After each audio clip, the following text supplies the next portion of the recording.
할렐루야. 오늘 또 주님과 함께 오늘 또 복된 하루 되시기를 예수 그리스도 이름으로 축복합니다. 아멘. 찬양 하나 듣고 이제 말씀 들어가겠습니다. 주와 같이 길 가는 것 430장.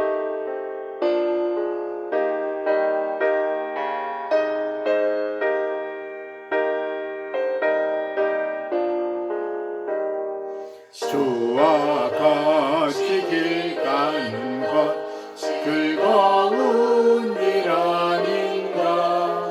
우리 주님 걸어가신 발자취를 밟겠네. 한 걸음 한 걸음 주 예수와 함께 날마다 우리 걸어가리. 어린아이들 미련하고 약하나 주의 손에 이끌려 생명 기어가겠네. 한 걸음 한 걸음 주 예수와 날마다 우리 걸어가리. 아멘. 아주 은혜의 찬양이었습니다. 주와 같이 길 가는 것 430장이었습니다. 오늘 우리에게 주신 말씀을 한번 보겠습니다. 로마서 8장 성경 말씀 로마서 8장 26절 28절까지 제가 봉독해 드리겠습니다. 로마서 8장 26절에서 28절까지 29절까지 읽어야 되겠네요. 이와 같이 성령도 우리의 연약함을 도우시나니 우리는 마땅히 기도할 바를 알지 못하나 오직 성령이 말할 수 없는 탄식으로 우리를 위하여 친히 간구하시느니라. 27절 마음을 살피시는 이가 성령의 생각을 아시나니 이는 성령이 하나님의 뜻대로 성도를 위하여 간구하심이라. 우리가 알거니와 하나님을 사랑하는 자 곧 그의 뜻대로 부르심을 입은 자들에게는 모든 것이 협력하여 선을 이루니라. 하나님 미리 아신 자들을 또한 그 아들의 형상을 본받게 하기 위하여 미리 정하셨으니 이는 그로 많은 형제 중에 맏아들이 되게 하려 하심이라. 30절 또 미리 정하신 그들을 또한 부르시고 부르신 그들을 또한 의롭다 하시고 의롭다 하신 그들을 또한 영화롭게 하셨느니라. 로마서 아주 귀한 말씀이에요. 8장 26절에서 30절까지 말씀 전해드렸습니다. 오늘 말씀을 통해 은혜의 시간이 될 줄 믿습니다. 아멘. 오늘 말씀은 제목은 뭐냐면 우리의 삶은 성령 안내자입니다. 성령 안내자. 우리의 삶은 성령의 안내자입니다. 오늘 성경 말씀이 가장 중요한 포인트는 26절 이와 같이 성령도 우리의 연약함을 도우시나니 우리가 빌 바를 알지 못하나 오직 성령이 말할 수 없는 탄식으로 우리를 위하여 친히 간구하시느니라. 8장 26절에 얘기하고 있습니다. 우리가 길을 가는 건 가장 필요한 거는 안내자이죠. 또 여행을 가다 보면 가이드를 잘 만나야 우리를 안내해 주는 거예요. 좋은 곳도 위험하지 않는 곳도 여러 가지 보기 좋은 곳도 관광하면 안내를 해줘야 된다는 뜻이죠. 신앙도 마찬가지입니다. 영적으로 혼란기를 만났습니다. 한국교회가 하나지지 못하고 이단들이 득세하고 있는 밖에 인권으로 포장된 동성애를 합법화시키려 하려고 현안되어 있습니다. 이럴 때 확실한 방향을 인도해 줄 지도자가 필요한 것이죠. 지금 우리가 영적 혼란기라고 얘기하고 있습니다. 그러기에 참된 영적 안내자가 절실히 필요한 때입니다. 요한복음 16장 13절에 진리의 성령이 오시면 그가 너희를 진리 가운데로 인도하시리니 그가 스스로 말하지 않고 들은 것을 말하며 장래일을 너희에게 알리리라, 이렇게 하며 성령 안내자를 소개하고 있습니다. 성령은 우리의 진리 가운데 인도하시고 장래일을 알려주시는 거죠. 주님은 하나님께로 가는 길이 되고 성령 그 길을 인도하는 안내자인 것입니다. 요한복음 14장 26절에도 보혜사 성령께서 모든 것을 가르치고 생각나게 하시리라, 이렇게 말씀하고 있습니다. 성령이 인도하는 길은 가장 안전한 길이고 평탄한 길이며 천국까지 보장되는 길입니다. 신앙생활하면서 가장 행복한 시간은 성령 충만한 임재를 경험하며 동행하는 시간이라고 저는 얘기할 수 있습니다. 성령의 임재는 성도들에게 성령의 감동을 통해 하나님과 친밀하게 교제하는 것입니다. 특히 기도할 때 성령의 임재를 경험하게 된다. 한나는 소리 없이 입술만 동했는데 우물우물 이렇게 했죠. 성령의 임재를 경험했던 시간을 볼 수 있습니다. 다윗은 블레셋을 치리까 말하리까 하며 하나님 응답을 대한 임재를 확실하게 고백했던 것이죠. 바울이 그랬고 사도들도 그랬던 것입니다. 성령 임재가 없는 삶은 얼마나 고통과 불안과 두려움이 있는가를 사울 왕을 통해서 볼 수 있습니다. 하나님과 소통이 막혀 성령 임재를 경험하지 못할 때 사울은 너무 괴롭고 답답해서 평민으로 변장하여 신접한 여인을 찾아가서 인생의 길을 묻다가 부끄러움과 수치만 당하고 돌아오는 것이죠. 요즘 많은 사람들이 요즘에 미아리 가면 지금도 점치는 사람을 찾아간 사람이 너무 많대요. 그것도 고학력자, 대학교 졸업하는 사람들이 자기 점을 앞으로 내 취직이 어디가 됐는가 이걸 물어보러 간다는 사람들이 많습니다.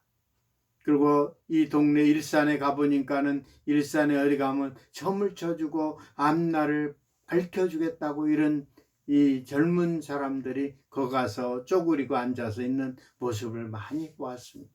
얼마나 한심한 겁니까? 저한테 물어보세요. 정확하게 가르쳐 드리죠. 예배도 성령의 임재를 경험하는 예배를 감동적이고 기쁨이 있고 평안이 있는 것이죠. 성령 임재를 경험할 때 영적 방황이 끝나고 인생의 길을 잃지 않고 갈 길을 인도해 주신다고 했습니다. 신앙생활을 항상 성령께서 길을 묻는 것이죠. 신앙생활은 내 힘이나 의지를 가지고 되는 게 아니죠. 믿음으로 살겠노라고 수없이 결심을 하지만 이렇게 살면 안 되는 줄 알면서 절제하지 못하고 사는 사람이 너무 많습니다. 자신과 환경을 이기지 못하고 밀려오는 제약과 파도에 휩쓸려 넘어지는 연약한 모습을 볼 수 있습니다. 예수님은 제자들에게 성령의 임재를 경험하고 넘어지고 반복하였습니다. 주님의 십자가 사건으로 상처나고 도망가고 불안에 떨던 이런 제자들이 오순절에 성령 충만을 경험하고 나니 담대해졌다. 베드로도 담대해지다 보니까 나아가서 담대히 말씀을 전하니까 3,000명, 5,000명이 이렇게 돌아오는 거예요. 그러면서 큰 교회가 생긴 것을 볼 수 있었던 것입니다. 갈릴리 하면 예루살렘과 먼 우리나라 따지게 되면 저기 촌동네 사람들이었는데 성령 충만을 받고 나니까 아주 고학력자처럼 서울대 출신처럼 말을 잘하고 이랬던 거예요. 베드로도 어부였는데 얼마나 배웠겠습니까? 근데 성령 충만을 받으니까 아주 말씀으로 담대히 가르쳤던 것이죠. 우리는 첫째, 죽음도 들어오지 않고, 베드로도 제자들도 첫째 얘기하면 죽음도 들어오지 않고 담대히 전했다. 두 번째는 신앙생활 승리했고 사명에 붙들렸다. 네 번째는 내 것인 줄 알았던 모든 시간이 소유, 생명까지도 하나님 것이라고 고백하는 거죠. 넷째, 은혜의 눈물, 기도의 눈물, 영혼을 사랑하는 눈물이 회복되었다. 예수님은 하나님께로 가는 길이라고 하셨고 그 길을 안내자가 성령 충만이라고 얘기하는 것이요. 우리는 성령께 길을 묻고 가이드를 받아야 된다고 얘기하고 싶습니다. 성령은 우리 연약함을 도우시는 것이죠. 26절에 우리가 연약함이란 단순 유체적인 연약성을 넘어서 본성을 말하는 것입니다. 사람마다 연약함이 있습니다.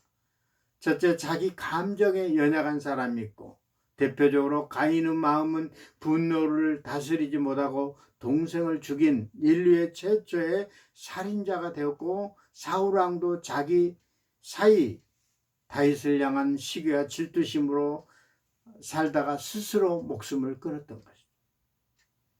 이성을 연약한 자가 있습니다. 두 번째는 삼손과 삼손은 나시린의 축복을 받은 자가 드릴라의 무릎에서 잠을 자다가 두 눈을 빼앗기는 비참한 삶에 되었던 것입니다. 물질이 연약한 자가 있습니다.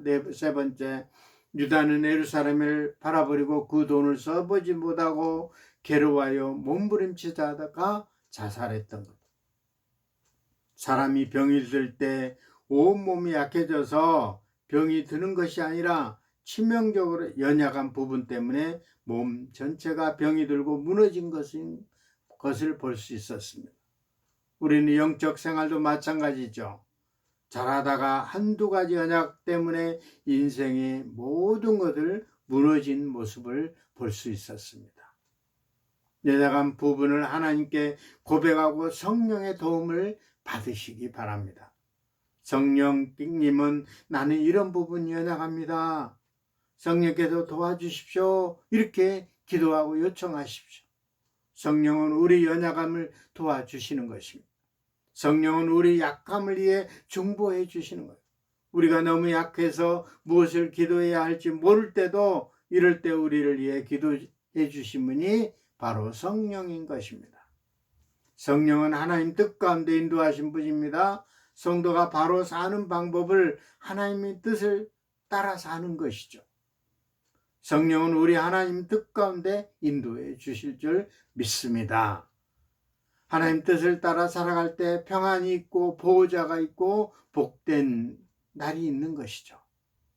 성경에 실패한 사람들의 공통점은 하나님의 뜻을 벗어날 때 실패의 요인이라고 볼 수 있습니다. 요나도 하나님의 뜻을 불순종하다 풍랑을 만났고 사울도 하나님 뜻을 떠나 목소리를 청중하지 않았기 때문에 버림받았다. 하나님 바로 섬기는 것이 하나님 뜻에 초점을 맞추셔야 된다. 성령이 우리 하나님 뜻 가운데 인도해 주시도록 도움을 요청해 보시기 바랍니다. 요한복음 14장 26절에 성령이 오시면 모든 것을 가르쳐주고 모든 것을 생각나게 하신다. 하나님은 성령을 통해 우리 마음을 살펴주시고 보호해주시고 생각나게 한다는 뜻이죠. 우리는 무엇이 중심이 되어야 됩니까? 성령의 도우심을 요청할 때 좋은 결과가 나타날 수 있는 것입니다. 모든 것이 협력하여 선을 이루는 것입니다. 요셉이 애굽에 팔려갈 때 길이 총리가 되는 길이었습니다. 다니엘은 불 속에 던져지고 사자굴에 던져질 때 인생이 끝난 것으로 보였지만 바벨론의 총리 제2인자가 됐던 것입니다. 성령 우리 현재와 미래의 길을 인도하는 안내자입니다. 우리 인생의 안내자가 되시는 성령님께 길을 물으면서 도움 요청을 하시기를 예수 그리스도의 이름으로 축복합니다. 아멘. 기도하겠습니다. 아멘.